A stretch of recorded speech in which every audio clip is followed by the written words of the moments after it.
क्यों हुई थी बाबर आजम की कप्तानी से छुट्टी, या फिर खुद बाबर ने कर ली थी कप्तानी से कुट्टी? पूर्व पीसीबी चीफ ने आखिरकार बता ही दी इनसाइड स्टोरी। अफरीदी के दावों को बताया बकवास थ्योरी। बता दिया किस वजह से गई थी बाबर की कप्तानी, आखिर क्या थी पाक क्रिकेट की परेशानी। कहते हैं ना, उलझी है राजनीति भी सरगर्मियों के बीच, और खलबली मची है बड़ी हस्तियों के बीच। टकरा के टूट जाए ना आपस में, देखना कुछ फासला जरूरी है दो कश्तियों के बीच। लेकिन यहाँ तो कश्तियां ही आपस में टकरा रही हैं। जी हाँ, हम बात कर रहे हैं पाक क्रिकेट की, जहाँ आए दिन उथल पुथल मची रहती है। इस बार भी कुछ ऐसा ही देखने को मिला। महज एक सीरीज से ही ये तय हो गया कि शाहीन अच्छे कप्तान नहीं है। इसी साल T20 वर्ल्ड कप भी है, और उसके ठीक पहले पाकिस्तान क्रिकेट बोर्ड ने एक हैरान करने वाला फैसला ले लिया।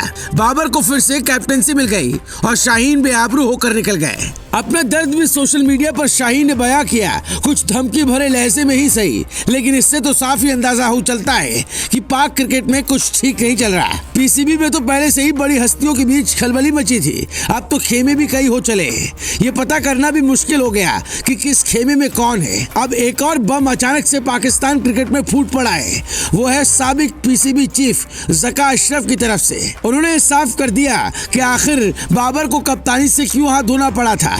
ये उस वक्त की बात है जब भारत में हुए वनडे वर्ल्ड कप 2023 में पाकिस्तान की किरकिरी हुई थी। हालांकि ये पुरानी बात नहीं है। उसके बाद शाहीन को पाकिस्तान की T20 टीम की कमान सौंपी गई थी, लेकिन कीवी टीम के खिलाफ शाहीन शाह अफरीदी फ्लॉप क्या हुए, बाबर की फिर से याद आ गई। कहा जाए तो पीसीबी में भी कई चीफ आ गए, सबने अपनी चलाई। इस बार जो मौजूदा पीसीबी मुखिया हैं, उनकी पसंद तो बाबर ही है। अब हम वहां से शुरू करते हैं जहां बाबर ने अपनी कैप्टनसी गंवाई थी, यानी वनडे वर्ल्ड कप 2023 से, जहां पाकिस्तानी टीम का परफॉर्मेंस काफी खराब रहा था। अफगानिस्तान से भी ग्रीन आर्मी हार गई थी। फिर वतन वापसी के बाद बाबर ने पाकिस्तान के तीनों ही फॉर्मेट की कप्तानी से इस्तीफा दे दिया था। अब इस मामले पर पीसीबी के पूर्व मुखिया ज़का अशरफ ने चुप्पी तोड़ी है। ज़का ने बाबर को कप्तानी से हटाने के फैसले का बचाव किया है।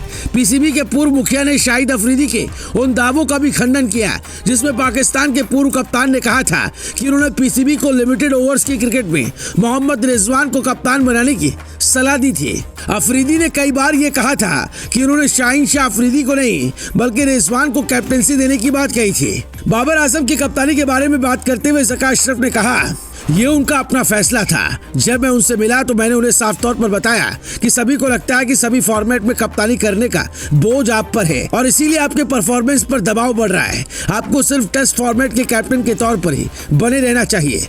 मैंने बाबर से कहा कि बोर्ड को लगता है कि सफेद गेंद के फॉर्मेट में किसी और को आजमाने का समय आ गया है, क्योंकि आपको पिछले 3 साल से इस फॉर्मेट में पर्याप्त समय दिया गया है। यानी ज़का साहब ने तो उस वक्त साफ कर दिया था कि बाबर सिर्फ टेस्ट टीम के ही कैप्टन रहेंगे। आगे ज़का अशरफ ने कहा, बाबर ने कहा कि अगर वो सभी फॉर्मेट में कप्तानी नहीं कर सकते तो वो कप्तान नहीं बनना चाहेंगे। जाहिर तौर पर उन्हें ये सलाह उनके पिता और एजेंट सहित उनके करीबी लोगों से मिली थी। यानी यहाँ साफ हो गया कि बाबर ने टेस्ट टीम की कप्तानी से साफ तौर पर मना कर दिया था, और ये खबर उनके पिता और एजेंट की तरफ से पीसीबी तक पहुंची थी। इसके बाद पूर्व पीसीबी चीफ ने शाहिद अफरीदी के बयान पर भी अपनी बात रखी। ज़का अशरफ ने कहा, मुझे जो याद है उसके मुताबिक शाहिद अफरीदी ने मुझे कभी भी सफेद गेंद के फॉर्मेट में रिजवान को कप्तान अपॉइंट करने का कोई सजेशन नहीं दिया था। यानी ज़का अशरफ की माने तो शाहिद का दावा भी पूरी तरह झूठा ही है।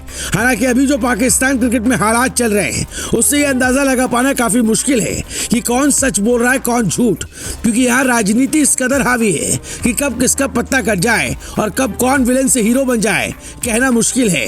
ऐसे में यहाँ किसी पर पूरी तरह एतबार करना भी मुश्किल है, क्योंकि अगर सही मायने में कहा जाए तो यहाँ क्रिकेट का भला होता तो फिलहाल दिख नहीं रहा। वरना महज एक सीरीज से शाहीन की कप्तानी को आंकना और फिर अगली सीरीज के लिए फिर से बाबर की तरफ लौटना आखिर किस तरफ इशारा करता है, ये समझ पाना इतना मुश्किल भी नहीं है। Bureau report, Bharat positive.